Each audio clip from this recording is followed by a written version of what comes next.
From the book, Epoch for All. Intro, the introduction that is equivalent to none. Equivalent to none is not equal to any. It is also not so easy to begin a comparison with, and without any doubt of not finding plenty of its kind or anything that resembles it, which is something that is equivalent to none. It's not much of a comparison or being comparable when comparing it to others or another substance, because of the extraordinary difference to even compare it with anything as a start, which will begin to become more difficult, complex, and complicated for your effort of doing so.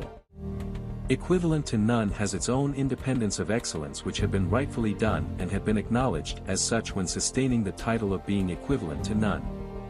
Goodness, greatness, and brilliance can find their equivalent by finding their equal, but true glory can be found as something to be equivalent to none by finding much of everything as an unequal to it. And those who came across the distinction, towards the direction of glory, know he may very well have to function like no other because glory is an example like no other by the historic laws of appearances. Glory is an example for others to see, to know, and believe, with the influences that it gives and the motives as motivation that was perceived, to act on the idea you inherit from that so-called glory, as being the one that witnesses it, or experiences it and knows it to be welcome in a form of praise. The goodness of excellent work will stand upright to those who have witnessed it to be excellent work. The goodness of glory will outstand from those who began as a witness, to come and notice with no doubt about it. It was not so easy to compare it to the majority of things in the reality that he was in, which is an example of true glory that is often seen in the eyes of the world that we all know of.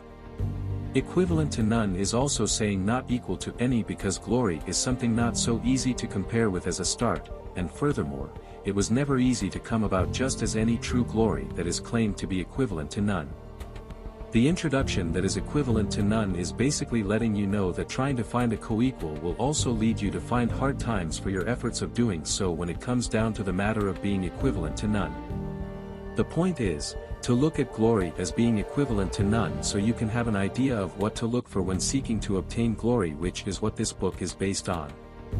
Equivalent to none can very well be an example of a true glory of itself, that stands alone much more than standing around with something or anything that's like it, or similar to it. Glory begins with an idea, that also brought the idea to be examined in the thought of the mind of the individual to know more of what is there to know, or what is needed to know, by being knowledgeable enough of knowing how to act for the most part. It's to dare the things that you see that meet the eye in the realm of reality as being reconsidered in thought as being in vision, of what it had been previously regarded as to the individual, especially if it was something that was seen to be equivalent to none that gave you an idea to act on.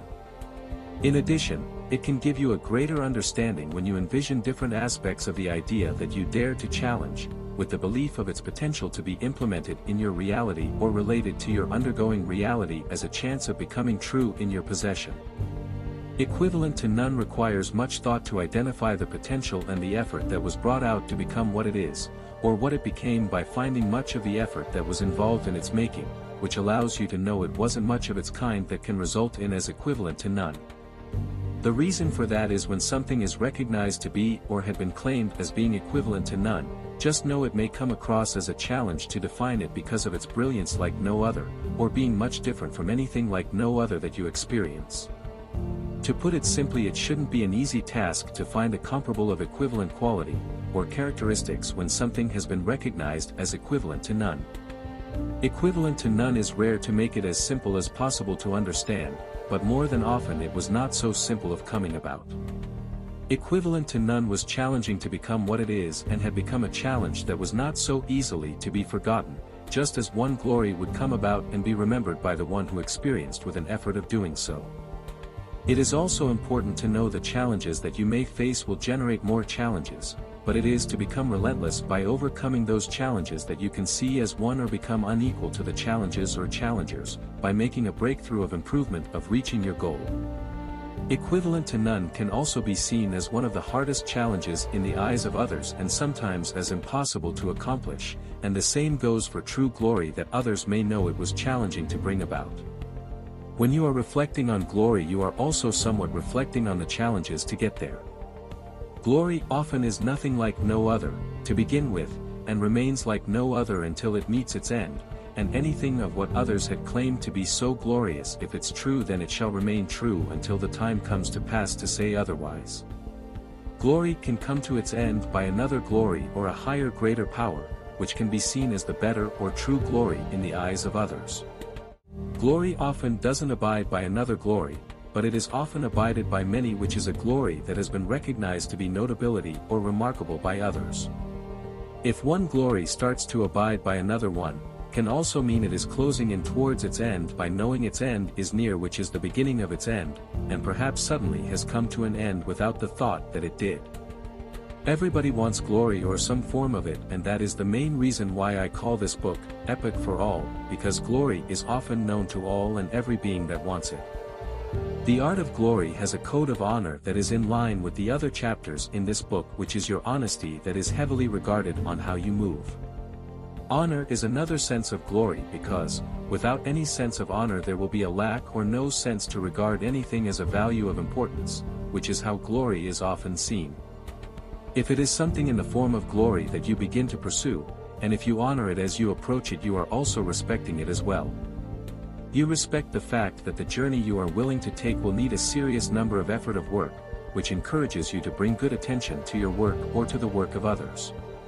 The code of honor reinforces the unwanting intervention that can be troublesome towards your objective and holds those to a standard according to this book. In addition, the code of honor is important for the purpose of the use of this book on how to act and proceed. It is to be honest with yourself, the situation, and how you think it can unfold. Also it is to give an honest effort throughout the whole process. The code of honor is the honesty that you give towards your work to keep it easy to understand. Honesty is simply being truthful. Find out more in the book, Epoch for All, by Meshach Ford, out now on Amazon.